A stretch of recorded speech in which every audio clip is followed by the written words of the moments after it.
Yes, alcoholism is there. That is because alcohol was used as a form of subjugation. No, I'm not worried at all. I rely on God, Allah. Mm. You know. So Yeah, what would you say? I have a question for you, Shaykh. What would you say when you're quoting that statistic that black people are 6 times more likely to be stopped? There is an argument that is made by certain types of people who say, well, they're just stopping anyone who's committing a crime, so these people must be committing more crimes. What would your response be to that? Well, first of all, it wasn't about crime. It's just being stopped and frisked and charged and checked. So it's not whether this is not people who go to court. This is just police stopping people on the road and checking them, right?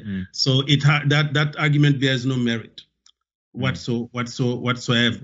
Right. Well, Secondly, if their argument was like, so for example, say is disproportionately you have First Nations. So let me pose this to Dr. Quick. So First Nations, compared to their representation in the population, they're far more rate of incarceration than as compared to their total population. So how would you respond to say, oh, maybe they're just more prone to criminality? So what would your response be to that? So that is a true statistic. They're more First Nations. We look at it, obviously we're looking at it as a point of systemic racism, but then perhaps a counter argument may be that, oh, it's just because they're more prone to criminality and so they're deserving of those incarceration rates. What would your response be to that, Dr. Quick? Right. Similarly to the fact that they would say like the rate of alcoholism, drug addiction is higher. But what I say again, you gotta look back. What is the reason why they are alcoholics? What is the history behind it? And the fact is, that the settler population here, because remember Canada was originally just Upper and Lower Canada. You can only go back 150 years. It was just a small little territory. Most of this country was, controlled by the First Nations people. And so they had to literally push the people out of their lands and then make so-called treaties with them, take over the land.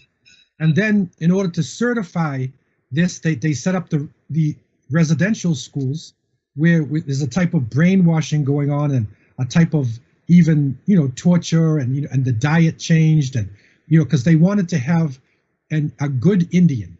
They want to have Indian, and like they say, take the Indian out of the Indian. So you just have a shell, right? Looks like a so-called native or a so-called Indian, but you don't have the history, you don't have the culture, you don't have the relationship with the land.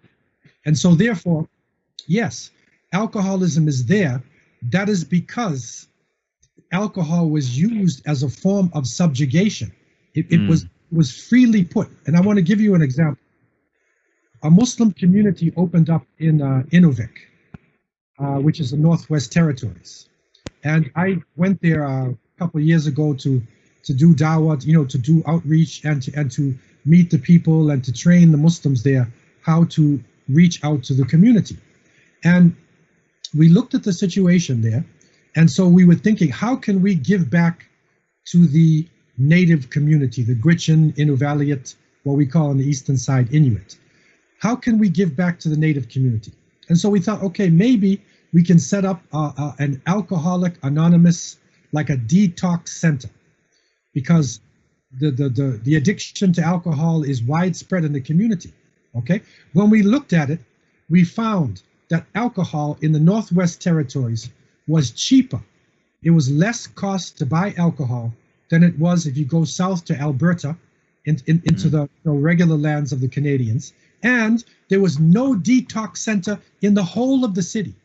In the whole region, there's no. So therefore, it's easier to get alcohol, which is addictive, and there's no organized way to come out of your addiction. So that is a systemic way of keeping the people down.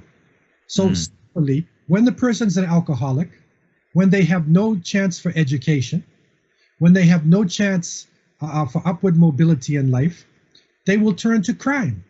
And so therefore, you know, when they turn to crime, they say, you see, these people are criminals. But when you go back to the essence of the system itself, you know, we understand that. The same way with black people. Do I feel that the New York police are providing enough protection, or do I have to have protection of my own? I look for protection from Allah.